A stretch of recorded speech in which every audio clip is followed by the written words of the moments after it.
नमस्कार प्रिय विद्यार्थियों, मैं डॉक्टर महेंद्र सिंह राजपुरोहित, सह आचार्य राजनीति विज्ञान विभाग, राजकीय बागड़ स्नातकोत्तर महाविद्यालय पाली, बी पार्ट द्वितीय वर्ष के राजनीति विज्ञान विषय के तुलनात्मक शासन एवं राजनीति के प्रश्न पत्र की ऑनलाइन कक्षा में आपका स्वागत है। आज हमारे अध्यापन का प्रमुख अध्याय है फ्रांस का पंचम गणतंत्र और उसकी विशेषताएं।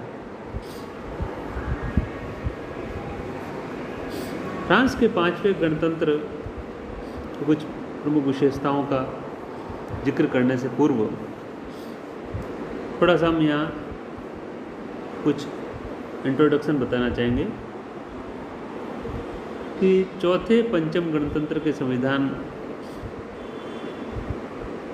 देश में राजनीतिक स्थिरता को नहीं कायम रख पाया, क्योंकि बहुदलीय शासन पद्धति की स्थापना में सबसे बड़ी बाधा थी बहुदलीय प्रणाली। सेकेंड वर्ल्ड वार के काल में फ्रांस का जो मुक्तिदाता था डिगोल, वो अस्थिर और विघटनकारी राजनीति से तंग आकर उससे अलग होकर उसने देश के घटना चक्र को देख रहे थे। अतः जनरल डिगोल ने 30 जुलाई 1958 को एक नवीन संविधान का प्रारूप तैयार कराया और संविधान निर्मात्री सभा के प्रस्तावित संविधान पर विचार करने के लिए स्थापित की गई और उसके बाद में यह नया पंचम गणराज्य का संविधान 7 अक्टूबर 1958 को लागू हुआ। इस प्रकार नवीन पंचम फ्रेंच गणराज्य का यह संविधान 1958 को लागू हुआ, जिसकी कुछ प्रमुख विशेषताएं ये हैं।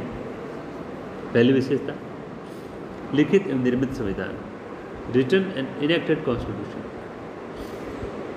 पंचम गणतंत्र का संविधान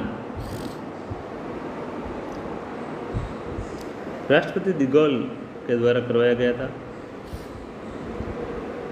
और इस कार्य में उन्हें माइकल डिब्रे और जैक्स सुस्टेल से सहायता मिली। ये उनके समर्थक थे। इस संविधान के प्रारूप में कोई महत्वपूर्ण और आधारभूत परिवर्तन नहीं किया गया था।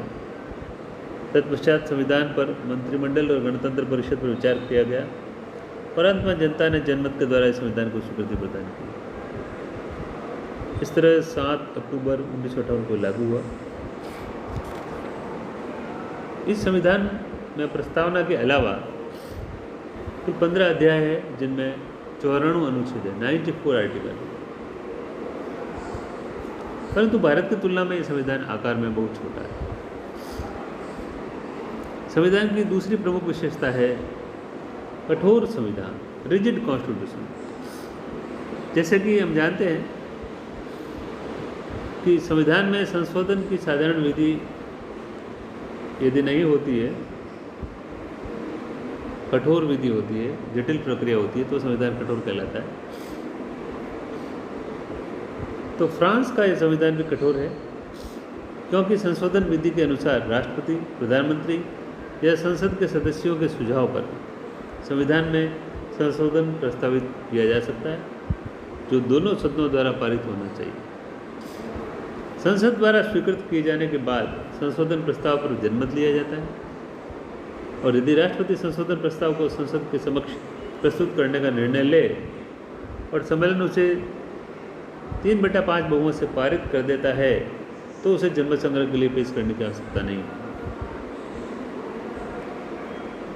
इसके अलावा अध्याय 9 जो है समाज संबंधी, उसमें संशोधन गणतंत्रीय संसद और समुदाय विशेष की सीनेट की स्वीकृति से ही संभव है। ये अनुच्छेद 89 में लिखा हुआ है। इस प्रकार यह एक कठोर संविधान है। धन्यवाद।